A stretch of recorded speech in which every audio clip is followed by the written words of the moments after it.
what was it? You've made it now. Well done.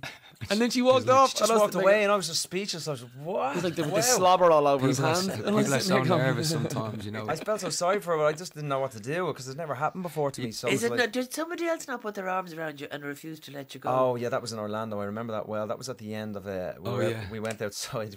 Yeah, I remember that. I forgot about that. Yeah, that was proper stalkers. This fella. I just don't know what it is. He loves it. He actually goes to stalker.com. Stalker.com. to pick out this monster. He's got a profile on stalker.com. I thought it just must be Mr. Nice Guy. I don't know, but yeah, she put his arms around him and then wouldn't let go. I mean, and I said to her, you can let go now. She waited to the end of a line. She was just saying, she was just holding to get to me. That's all it was. She was saying, I'm not going to let you go till Mark comes out. Where's Mark? I'm not letting you go. And I just said, you can let go of me now. She's like, oh, why are you being like that? And I was like, look, seriously, it's not cool. I'm saying hello to you, but you're kind of in my personal space now. You need to let me go. You need to calm down. This is a very polite way of him telling the story. He was definitely blinded. Get your bleeding hands on me. I had to call our tour manager and say, help me. But that same night, funny enough, I by accident I threw a drumstick into the audience, and now I normally toss them out, and somebody hit it with their hand, and our tour manager came back and said, you've got to come out here. There's a girl out here, and she's got. You hit her in the head with a drumstick, and it's never happened before. I was like, what? So Danny came running in, and he was going, oh my God, wait till you see her. So we walked out, and they opened the door, and this girl was standing there, and I swear to God, it was like there was a golf ball in her head. It was like really bad, and I was like, oh my God, I'm so sorry. And we brought her in, took pictures with her. I signed loads of drumsticks for her. It was the first and only time that's ever happened. But that's why I remember that night, because those two incidents. We found out later that she actually hit herself in the head with a hammer. Try and get that one kid. We got her on CCTV with a hammer hitting herself. By the way, you're probably liable after saying that story. Yeah. But when you were doing the voice, that was 9 to 9, wasn't it? That was a long day. Yeah, really, really So long. how did you keep time for the music? Well, the lads were kind of working away in the studios during the daytime. Meanwhile, I was, I was at the playground that they called the BBC. I was like, yeah, lights and cameras and action. It was really, really great fun. Meanwhile, the lads are kind of coming down, supporting me there, but they were mainly in the studio writing away.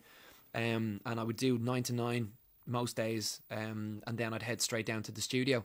And I know a lot of people would be tired at the end of the day's work, but when you love music and every party is music, it's not, I'm just living, I would go straight from writing a song into singing, into a gig, and then leave that gig into playing guitar behind someone else, because I just love music and about it. So as soon as I finished, I'd then head down to the studio. I was there till 3-4 in the morning, and then bang, back up again the next day. So there's a lot of times you see me on television, my eyes are hanging out my head. But again, I don't care, because I don't care what I look like. I just care what it sounds like. Yeah. You know what I mean? Is it true that the Rolling Stones used to record after a concert? Yeah, that's right. They quite enjoyed the feeling of coming off stage, because you're often still on that adrenaline buzz. Yeah. And it's a really creative moment, because the fact that you just surround yourself with music for an hour or two and all that adoration can and give you're you some well warmed confidence. up as well. You definitely sound better when you've come off stage. I said this in an interview the other day, and I was like, yeah, well, like, we're kind of like the Rolling Stones. Like, as soon as all that energy and all that, we then take it into the studio. And he's like, I don't think it was energy that got them into the studio after a gig. I think it was all what they were on. It was hilarious. But if you are in a place and there are 50,000 or 80,000 or whatever people, screaming and shouting and loving you, and you're doing your level best and you're getting high and high and high, how do you come down? It's a really difficult one.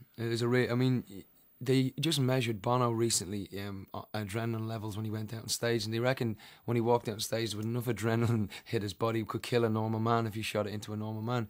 You build up over time to cope with that adrenaline in your body, you really do. It's coming off it and trying to let that all calm down. It takes a good 2 or 3 hours. You're not going to bed for a while. Not for a long time. So you tend to, what we do is, it's oddly enough, we come off and we do the usual shower, you have a glass of wine, whatever. We always go outside to all the fans outside, and we spend about 2 hours after the show signing autographs and doing all. We pretty much do that every night, and when you do that, that also helps. Yeah, just ease things down. That's actually one of the best parts of it, is to give some energy back with all the energy that's been coming your way through a show. It often is the best way to get it out of your body, just to knock things back to earth again. And then we're on the tour bus usually, just driving around. I'm just thinking it's usually 3 or 4 in the morning when we go to bed on our tour bus every night. That's generally the time. And it's because we don't take anything for granted. We know that Mark always reminds us before the show. He goes, right, all these people, imagine their stories, their backstories, how they got there, what your album means to them, what this one performance, even if we're having a bad day, don't ruin these people's night. You know what I mean? Get out there and do it. And towards the end of the night, we just decided, look, I mean, until it gets too big to be able to sign everybody's autograph, we made a promise to each other. We said, right, on the tour in every continent, we're going to stay outside and sign everybody. I mean, till the last person. And we did that every night. There wasn't one person that I could say went away. And, you know, most bands would turn around, yeah, see you later, bang, and they're straight on the bus and they don't even care about the fans. That's part of my whole night is I can't wait to talk to them after and go, what was your favourite part of the show? Right. Where were you sitting? What was the sound like? Right. You know, how did you get here tonight? What's your story? What's your favourite song? And the most amazing stories come out of those situations, and, you know, not relationships, but like connections. You're making connections with these people, and all they want to do is just pressure Pam and say thank you. And I get so much energy from that. And, you know, again, critics, we've never been the most critically acclaimed band, but I would dare any critic to come along to our gig and talk to those people about how much this music means to them. You know, you can write whatever review you'd like, but they're the people who review me. Right. Yeah. They're the only people I listen to. Yeah. You know, fantastic. And you're heading off on another world one now. Yeah, we've just started. We started in Cork on Tuesday night. Somebody was saying there that they queued for 3 hours on Tuesday for the concert on Wednesday night. Wow. Sorry, in the Opera House in Cork, and it was so many O's worth it. So proud of the lads. With all the bad news going around, they lift all our spirits. Well done. Absolutely love them. Now, we were tinkering around with which, but obviously Hall of Fame. We will play today. Sure. Tell me about how Will.i.am came about. He of course, Danny had a relationship with Will through the show, and because we were recording the album right when Danny was doing the voice, Danny was going in and rehearsing some songs during the day while we had some time off at the BBC, and he would just play Will's songs. And again, an odd number is 3 for this record. That it was the 3rd song Danny had played him that he fell in love with and wanted to do. And I suppose the relationship blossomed from there. We got to know him a little bit, and he started to really look at our work.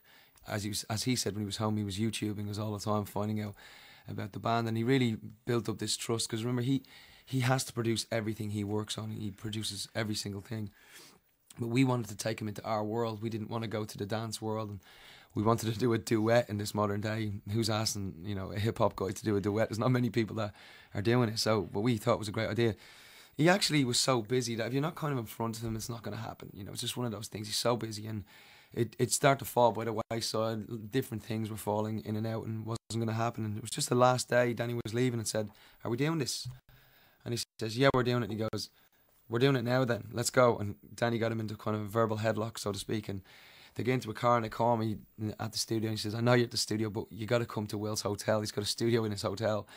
I was like, okay. So we make it to the hotel and we recorded his vocals in the hotel room, and that's literally how it happened. And he showed up at the video set. He's been great to work with. He's been a really nice guy. He's super positive, and he's such a genius when it comes to music as well. Yes, yeah, absolutely. Yeah, he really is. He cut you out one night because he had a dinner date. Yeah, well, he was out with Will.i.am. He was out with Bill Clinton. I know. I got the text. We'd arranged. We're a studio thinking cheeky so and so. He's out with him, and then he's out with it's actually Bill Clinton. Yeah, there you go. Well, listen, it's great to see you. Congratulations. I hope the tour is a wow of a success, but I know it will be. And we will go out from here on Hall of Fame. Thank you. Cheers. Listen.